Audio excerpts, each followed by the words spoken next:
Le Seigneur soit avec vous. Et avec votre esprit. Évangile de Jésus-Christ selon saint Matthieu. Gloire à toi, Seigneur. En ce temps-là, Jésus disait à ses disciples: Ne pensez pas que je sois venu abolir la loi ou les prophètes. Je ne suis pas venu abolir, mais accomplir. Amen, je vous le dis. Avant que le ciel et la terre disparaissent, pas un seul iota, pas un seul trait ne disparaîtra de la loi, jusqu'à ce que tout se réalise. Donc celui qui rejettera un seul de ces plus petits commandements et qui enseignera aux hommes à faire ainsi, sera déclaré le plus petit dans le royaume des cieux. Mais celui qui les observera et les enseignera, celui-là sera déclaré grand dans le royaume des cieux. Je vous le dis en effet, si votre justice ne surpasse pas celle des scribes et des pharisiens, vous n'entrerez pas dans le royaume des cieux. Vous avez appris ce qui a été dit aux anciens, tu ne commettras pas de meurtre.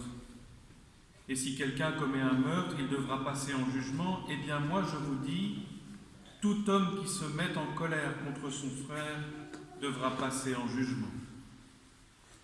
Si quelqu'un insulte son frère, il devra passer devant le tribunal. Si quelqu'un le traite de fou, il sera passible de la géhenne de feu. Donc lorsque tu vas présenter ton offrande à l'autel, si là tu te souviens que ton frère a quelque chose contre toi, laisse ton offrande là, devant l'autel. Va d'abord te réconcilier avec ton frère, et ensuite viens présenter ton offrande. Mets-toi vite d'accord avec ton adversaire pendant que tu es en chemin avec lui, pour éviter que ton adversaire ne te livre au juge, le juge au garde, et qu'on ne te jette en prison. Amen, je te le dis, tu n'en sortiras pas avant d'avoir payé jusqu'au dernier sou. Vous avez appris qu'il a été dit, tu ne commettras pas d'adultère. Eh bien moi je vous dis, tout homme qui regarde une femme avec convoitise a déjà commis l'adultère avec elle dans son cœur.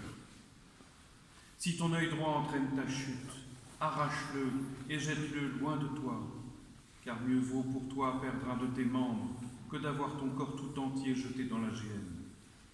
Et si ta main droite entraîne ta chute, coupe-la et jette-la loin de toi, car mieux vaut pour toi perdre un de tes membres que d'avoir ton corps tout entier qui s'en aille dans la géhenne. Il a été dit également, si quelqu'un renvoie sa femme, qui lui donne un acte de répudiation, eh bien moi je vous dis, tout homme qui renvoie sa femme, sauf en cas d'union illégitime, la pousse à l'adultère. Et si quelqu'un épouse une femme renvoyée, il est adultère. Vous avez encore appris qu'il a été dit aux anciens, tu ne manqueras pas à tes serments, mais tu t'acquitteras de tes serments envers le Seigneur. Eh bien moi je vous dis de ne pas jurer du tout, ni par le ciel, car c'est le trône de Dieu, ni par la terre, car elle est son marchepied, ni par Jérusalem, car elle est la ville du grand roi.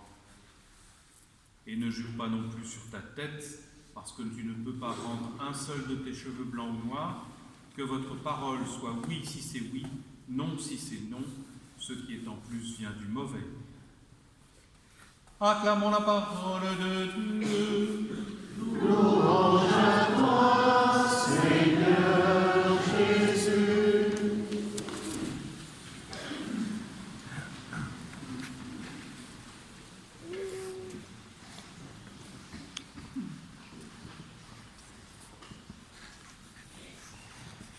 Mes frères, mes sœurs dans le Christ, si votre justice ne surpasse pas celle des scribes et des pharisiens, vous n'entrerez pas dans le royaume des cieux. Mais pourquoi Jésus parle comme ça contre les Juifs, contre les scribes, contre les pharisiens? Mais pourquoi il parle ainsi? Mais parce que justement, les pharisiens et les scribes étaient caractérisés par quelque chose. C'est quoi? C'est d'abord l'hypocrisie et le légalisme. Vous vous rendez compte des 10 commandements de Dieu? Ils en ont développé 613 préceptes pour prouver qu'ils sont toujours et tout le temps en accord avec le Seigneur. Alors, si votre justice ne dépasse pas celle des scribes et des pharisiens, vous n'entrerez pas dans le royaume des cieux. Alors Jésus est en train de montrer jusqu'à quel point nous devons dépasser les scribes et les pharisiens. Jésus, notre maître, il a une manière extraordinaire de parler. Mais quand il parle autrement, avec beaucoup d'autorité. C'est vraiment notre Dieu. Ah, c'est beau d'être chrétien, c'est beau d'être à la suite de ces Jésus. Vous savez, parfois, sans pour autant porter des jugements, je me dis, comment les gens font lorsqu'ils n'ont pas Jésus dans leur vie? Je me pose des questions parfois, sans pour autant, vraiment, je les dis bien, porter des jugements. Nous, les chrétiens, nous avons la grâce d'avoir Jésus dans notre vie. Alors, estimons-nous heureuses, parce que c'est beau, c'est magnifique d'être avec Jésus. Alors Jésus commence à nous dire des choses extraordinaires, c'est vrai, ça perturbe bien sûr, mais nous n'allons pas nous laisser perturber comme ça, parce que justement nous savons qu'il est avec nous, il nous soutient et il nous prend toujours. Il vous a été dit, si vous commettez un meurtre, vous devrez passer en jugement. Ah bien c'est bien, ah c'est vrai. Jésus ne change pas, il dit, je ne viens pas ici pour enlever un iota ou un trait de la loi, pas du tout, pas du tout. Jésus, ce qu'il est en train de faire, il affine la loi. Il est en train de travailler cette loi. Il est en train de perfectionner la loi, parce que c'est en lui que la loi s'accomplit.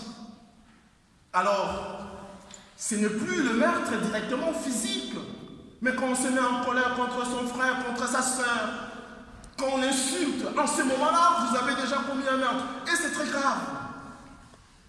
Allons plus loin. Allons encore plus loin. Tout inaltement. Allons plus loin. Dans notre vie spirituelle, dans notre vie de chrétiens.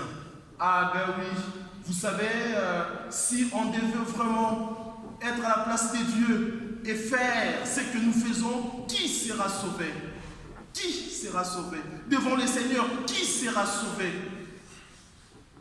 Jésus nous demande de pouvoir aller plus loin parce que justement il sait que nous restons plus sur la superficialité. On est toujours là, on fait des choses comme ça. Il faut aller plus loin. La vie spirituelle nous demande un peu plus. Encore plus. Encore plus. Mais je l'ai dit, nous n'allons pas les faire seuls. Jésus est avec nous. Il avance avec nous. C'est beau être avec Jésus. Vous savez, ça ne peut pas se passer comme ça. Qu'est-ce qui ne peut pas se passer comme ça? Ben, je vais le dire. On ne peut pas arrêter quelqu'un parce que dans un supermarché, il a volé une clémentine. En tout cas, on n'arrête pas quelqu'un parce qu'il a eu l'intention de voler une clémentine. Donc, le vigile ne vient pas pour dire, monsieur, madame, vous avez eu l'intention de voler la clémentine, alors on doit vous arrêter. Ah mais non, ça n'a pas de sens. Mais si quelqu'un commet un acte, il vole une clémentine, en ce moment-là, on peut l'arrêter. Parce qu'il y a un acte qui est posé, extérieur, je vais dire. Mais Jésus veut nous montrer jusqu'à quel point, même dans nos pensées, nous péchons. J'ai péché en pensée, en parole, en action et par omission, j'ai péché. Nous donnons plus d'importance au péché, j'ai envie de dire, en termes d'action. Les actes extérieurs, nous pensons qu'à ce moment-là, nous péchons vraiment. Alors que même dans notre pensée, nous péchons aussi. Si votre justice ne dépasse pas celle des scribes et des pharisiens, vous n'entrerez pas dans le royaume des cieux. Ah oui, la vie chrétienne, c'est une vie qui nous demande d'aller plus loin, encore plus loin. Jésus condamne même nos pensées pécheresses. Ah ben oui, dans nos pensées, nous faisons n'importe quoi dans nos pensées. Et nous nous disons que c'est pas grave parce que juste j'ai pensé, je n'ai pas fait. Si votre justice ne dépasse pas celle des scribes et des pharisiens, vous n'entrerez pas dans le royaume des cieux. Et si vous regardez une femme avec un regard de convoitise, vous avez déjà été avec cette femme dans votre cœur. Oh là là là là là là, oh là, c'est devenu très compliqué là. On s'est dit, Seigneur, qui sera sauvé alors? Qui sera sauvé? Dans nos pensées, nous faisons n'importe quoi. Attention au deuxième regard. Le premier regard, un homme, je parle d'abord des hommes, qui rencontre une femme qui est belle, qui est bien, qui fait bien les choses. Oh, merci Seigneur pour cette belle créature devant moi. Très bien. il n'y a pas encore de problème. Mais c'est quand on commence à faire ça, et ça, et encore, et encore. C'est en ces moments-là que ça change tout. En ces moments-là, on commence vraiment à pécher. Et donc, mes frères, mes sœurs, nous sommes tous pécheurs. Soyons humbles et pardonnons-nous réciproquement. Qui sera sauvé si le Seigneur doit tenir compte de tout ça? Qui sera sauvé? Je parlais des messieurs. Alors, mes chères dames, vous allez vous dire, ah, mais très bien, mon père, parlez des messieurs parce qu'ils exagèrent un peu. Hein. Ah non, même vous aussi. Vous pouvez avoir ces regards. Regardez, non, mais ben, il est drôle, il fait bien. Non, non, madame, madame, pas ça. Ah oui, parce que justement, la parole de Dieu nous concerne tous. Alors tous. Vous savez, quand nous mettons à critiquer les autres sur les péchés de la chair, on parle comme si nous, on n'a jamais péché, on est vraiment au-dessus de la mêlée. À telle enseigne que, on s'est dit, on est tellement propre, on est tellement saint, on peut parler des autres comme ça. Et on critique vraiment, et parfois acerbeusement, vraiment. Mes frères, mes sœurs, si un jour, on pouvait mettre un écran là, on projette nos vies sur l'écran de tout un chacun de nous, ou bien on projette nos pensées sur l'écran, nous allons nous rendre compte que nous devons être humbles, vraiment humbles. Parce que dans nos pensées, nous faisons n'importe quoi. Alors, n'importe quoi. Et si vous voulez dire quelque chose, ne jurez pas au nom de Dieu. Parce que souvent, les chrétiens, pour donner un peu plus de crédibilité à son argument, citent les noms de Dieu. Mais non, ne faites pas ça parce que par moment, nous savons que ce que nous sommes en train de dire, nous sommes en train de tromper. On ne dit pas la vérité, mais on cite quand même les noms de Dieu pour donner un peu de crédibilité à notre argument. Ah mais non, pas du tout, ne faites pas ça, nous ne devons pas faire ça. Et moi y compris, hein. Nous ne devons pas faire ça. Nous ne devons pas faire ça. Que votre oui soit oui, que votre non soit non. Ne soufflez pas en même temps le froid et les chauds. Dieu vomit les tièdes. Il ne faut pas être tiède. Que votre oui soit oui, que votre non soit non. Si votre justice ne dépasse pas celle des scribes et des pharisiens, vous n'entrerez pas dans le royaume des cieux. Que le Seigneur Tout-Puissant nous bénisse. Que le Seigneur Tout-Puissant soit toujours avec nous, car avec lui, nous ferons des prouesses. Amen. Amen.